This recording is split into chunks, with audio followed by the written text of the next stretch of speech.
ರೇಣುಕಾಸ್ವಾಮಿ ಕೊಲೆ ಕೇಸ್ನಲ್ಲಿ ದರ್ಶನ್ ಜೈಲು ಪಾಲಾಗ್ತಾ ಇದ್ದಂತೆ ಅವರ ಕುಟುಂಬದ ಮೇಲೆ ಇಲ್ಲಸಲ್ಲದ ಆರೋಪಗಳನ್ನ ಮಾಡ್ತಾಲೇ ಬರಲಾಗ್ತಿದೆ.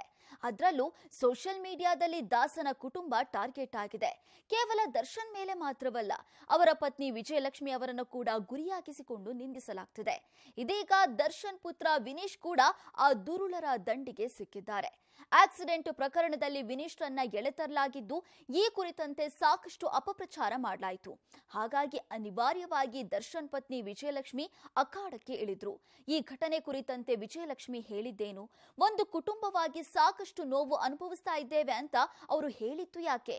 ಈಗ ಬರ್ತಾ ಇದೆ ಇನ್ಸೈಡ್ ಸ್ಟೋರಿ. ದರ್ಶನ್ ಪತ್ನಿಯ ನೋವಿನ ನುಡಿ, ಮಗನ ಕುರಿತಾದ ಸ್ಪಷ್ಟೀಕರಣ, ಟಾರ್ಗೆಟ್ ಆಯ್ತಾ ದಾಸನ ಕುಟುಂಬ, ಅಪಪ್ರಚಾರ, ಅವಘಡ, ಅವಮಾನ. ರೇಣುಕಾಸ್ವಾಮಿ ಕೊಲೆ ಕೇಸ್ನಲ್ಲಿ ನಟ ದರ್ಶನ್ ಜೈಲು ಪಾಲಾಗ್ತಿದ್ದಂತೆಯೇ ಅವರ ಕುಟುಂಬದ ಮೇಲೆ ಇಲ್ಲಸಲ್ಲದ ಆರೋಪಗಳನ್ನು ಮಾಡಲಾಗ್ತಿದೆಯಂತೆ. ಈ ಕುರಿತು ಅತ್ಯಂತ ನೋವಿನಿಂದಲೇ ಹೇಳಿಕೊಂಡಿದ್ದಾರೆ ದರ್ಶನ್ ಪತ್ನಿ ವಿಜಯಲಕ್ಷ್ಮಿ. ಒಂದು ಕಡೆ ದರ್ಶನ್ ಅವರನ್ನು ಆಚೆ ತರೋದಕ್ಕೆ ಕಾನೂನು ಹೋರಾಟ ಮಾಡ್ತಿರೋ ವಿಜಯಲಕ್ಷ್ಮಿ, ಮತ್ತೊಂದು ಕಡೆ ತನ್ನ ಕುಟುಂಬವನ್ನ ಕಾಪಾಡಬೇಕಿದೆ. ಈ ನಡುವೆಯೇ ಸೋಷಿಯಲ್ ಮೀಡಿಯಾದಲ್ಲಿ ನಿರಂತರವಾಗಿ ದರ್ಶನ್ ಕುಟುಂಬವನ್ನ ನಿಂದಿಸುವಂತಹ ಕೆಲಸಗಳನ್ನ ಮಾಡಲಾಗ್ತಿದೆ. ಈ ಕುರಿತಂತೆ ದೂರು ಕೊಟ್ಟಿದ್ರೂ ಕೂಡ ಯಾವುದೇ ಪ್ರಯೋಜನವಾಗ್ತಿಲ್ಲ. ರೇಣುಕಾಸ್ವಾಮಿ ಕೊಲೆ ಪ್ರಕರಣದಲ್ಲಿ ದರ್ಶನ್ ಆರೋಪಿ ನಿಜ, ಅವರ ಕುರಿತಾಗಿ ಕಮೆಂಟ್ ಮಾಡೋದ್ರಲ್ಲಿ ಅರ್ಥವಿದೆ. ಆದರೆ ಅವರ ಕುಟುಂಬವನ್ನ ಟಾರ್ಗೆಟ್ ಮಾಡ್ತಿರೋದು ಯಾಕೆ ಅನ್ನುವಂತಹ ಪ್ರಶ್ನೆಯನ್ನ ಅನೇಕರು ಮಾಡಿದ್ದಾರೆ. ಅದರಲ್ಲೂ ಒಬ್ಬ ಪತ್ನಿಯಾಗಿ ದರ್ಶನ್ ಪರವಾಗಿ ನಿಲ್ಲಬೇಕಾಗಿದ್ದು ವಿಜಯಲಕ್ಷ್ಮಿ ಅವರ ಕರ್ತವ್ಯ. ಅದನ್ನೇ ಪ್ರಶ್ನಿಸುವಂತಹ ಮತ್ತು ಕೆಟ್ಟದಾಗಿ ಕಮೆಂಟ್ ಮಾಡುವಂತಹ ಪ್ರವೃತ್ತಿ ಇದೆಯಲ್ಲ, ಅದು ಮುಂದುವರೆದಿದೆ. ಈ ಕುರಿತಂತೆ ಈಗಾಗಲೇ ವಿಜಯಲಕ್ಷ್ಮಿ ದೂರು ಕೊಟ್ಟು ಕಾನೂನು ಹೋರಾಟ ನಡೆಸ್ತಾ ಇದ್ರು. ಮುಖೇಡಿಗಳು ಮಾತ್ರ ತಮ್ಮ ಕೆಲಸವನ್ನ ಮುಂದುವರಿಸಿದ್ದಾರೆ. ಇದೀಗ ದರ್ಶನ್ ಅವರ ಪುತ್ರ ವಿನೀಶ್ ಕೂಡ ಟಾರ್ಗೆಟ್ ಆಗಿದ್ದಾರೆ. ತಂದೆಯಂತೆ ವಿನೀಶ್ಗೂ ಕಾರುಗಳ ಕ್ರೇಜ್ ಇದೆ. ಹಂಗಂತ ವಿನೀಶ್ಗೆ ಕಾರ್ ಕೊಡುವಂತಹ ಪ್ರಯತ್ನವನ್ನ ದರ್ಶನ್ ಕುಟುಂಬ ಮಾಡ್ತಿಲ್ಲ. ಕಾರಣ ವಿನೀಶ್ಗೆ ಇನ್ನೂ ಕೂಡ 18 ವಯಸ್ಸಾಗಿಲ್ಲ, ಲೈಸೆನ್ಸ್ ಕೂಡ ಹೊಂದಿಲ್ಲ. ಕಾನೂನು ಅರಿವಿರುವಂತಹ ಕಾರಣಕ್ಕಾಗಿಯೇ ಕಾರನ್ನ ಮುಟ್ಟದಂತೆ ಎಚ್ಚರಿಕೆಯನ್ನು ಕೊಡಲಾಗಿದೆಯಂತೆ. ಆದರೂ ವಿನೀಶ್ ಕಾರ್ ಓಡಿಸುವ ಪ್ರಯತ್ನ ಮಾಡಿದ, ಆಕ್ಸಿಡೆಂಟ್ ಮಾಡಿದ ಅಂತೆಲ್ಲ ಸೋಷಿಯಲ್ ಮೀಡಿಯಾದಲ್ಲಿ ಸುದ್ದಿಯನ್ನ ಹರಿಬಿಡಲಾಗ್ತಿದೆ.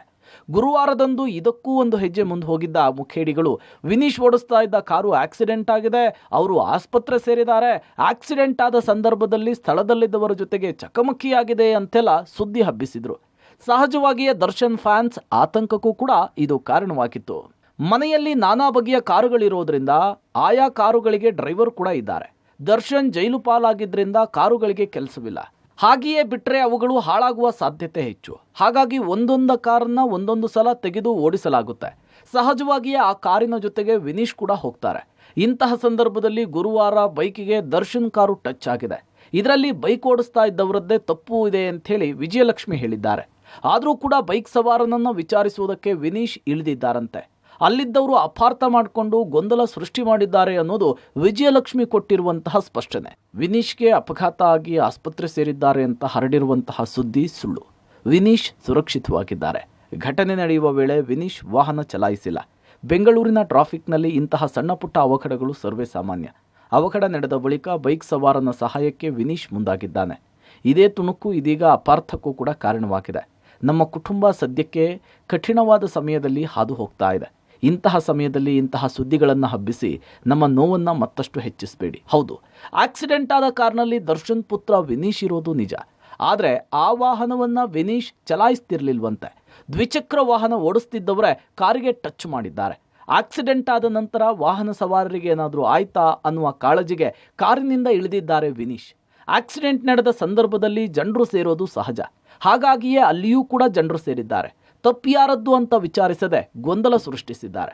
ಅದನ್ನ ವಿಡಿಯೋ ಮಾಡಿದವರು ಸೋಷಿಯಲ್ ಮೀಡಿಯಾದಲ್ಲಿ ಹಾಕಿದ್ದಾರೆ. ಇಂತಹದ್ದೇ ಕಾರಣಗಳಿಗೆ ಕಾಯ್ತಾ ಇದ್ದವರು ಅದಕ್ಕೆ ಮತ್ತಷ್ಟು ಬಣ್ಣ ಬಳಿದು ಸುಳ್ಳು ಮಾಹಿತಿಯನ್ನು ಹಂಚಿದ್ದಾರೆ ಅನ್ನೋದು ವಿಜಯಲಕ್ಷ್ಮಿ ಅವರು ಮಾಡ್ತಾರೋ ಆರೋಪ. ಬರೀ ಅಪಘಾತದ ಕತೆ ಮಾತ್ರ ಮುಖೇಡಿಗಳು ಕಟ್ಟಿಲ್ಲ. ವಿನೀಶ್ಗೆ ಗಂಭೀರ ಗಾಯವಾಗಿದೆ, ಅವರನ್ನ ಆಸ್ಪತ್ರೆಗೆ ಸೇರಿಸಲಾಗಿದೆ ಅಂತ ಕೂಡ ಪುಂಗಿದ್ದಾರೆ. ಈ ಸುದ್ದಿ ಸಾಕಷ್ಟು ಸದ್ದು ಮಾಡಿದೆ. ಒಂದು ಕಡೆ ವಿನೀಶ್ ಕಾರನ್ನ ಓಡಿಸಿದ್ದಾರೆ ಅನ್ನೋದು ಗಂಭೀರ ಆರೋಪ. ವಿನೀಶ್ ಇನ್ನೂ ಅಪ್ರಾಪ್ತ ಬಾಲಕ. ಅಂಥವರು ವಾಹನಗಳನ್ನು ಓಡಿಸಿದರೆ ಅವರ ತಂದೆ ತಾಯಿಗೆ ಶಿಕ್ಷೆಯನ್ನು ಕೊಡಲಾಗುತ್ತೆ. ಮತ್ತೊಂದು ಕಡೆ ವಿನೀಶ್ರನ್ನ ಆಸ್ಪತ್ರೆಗೆ ಸೇರಿಸಲಾಗಿದೆ ಅನ್ನುವ ಸುದ್ದಿ. ಇದನ್ನು ತಡೆಯೋದಕ್ಕಾಗಿ ಸ್ವತಃ ವಿಜಯಲಕ್ಷ್ಮಿಯವರೇ ಅಖಾಡಕ್ಕಿಳಿಬೇಕಾಯಿತು.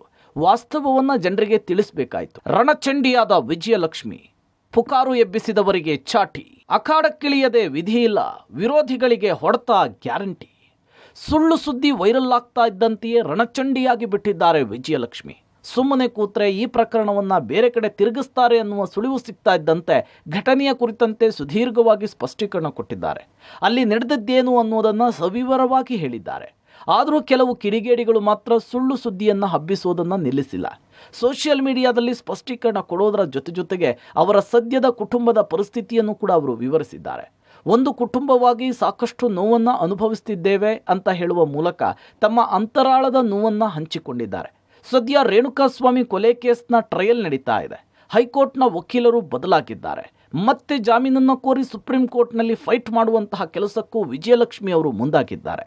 ಇದೇ ಹೊಡೆದಾಟದಲ್ಲಿ ಅವರು ಹೈರಾಣಾಗ್ತಿದ್ದಾರೆ. ಇತ್ತ ಮಗನ ರಕ್ಷಣೆಯನ್ನು ಕೂಡ ಅವರು ಮಾಡಬೇಕಿದೆ. ಹಾಗಾಗಿ ಒಂದು ಕುಟುಂಬವಾಗಿ ಸಾಕಷ್ಟು ನೋವುಗಳನ್ನು ಅನುಭವಿಸುತ್ತಿದ್ದೇನೆ ಅನ್ನೋದು ವಿಜಯಲಕ್ಷ್ಮಿ ಅವರೇ ಹೇಳ್ಕೊಂಡಿದ್ದಾರೆ. ಮತ್ತೆ ನೋವುಗಳನ್ನು ಕೊಡಬೇಡಿ ಅಂಥೇಳಿ ಅವರ ಮನವಿ ಕೂಡ ಮಾಡಿಕೊಂಡಿದ್ದಾರೆ. ಶರಣು Hulluru, entertainment bureau, public TV.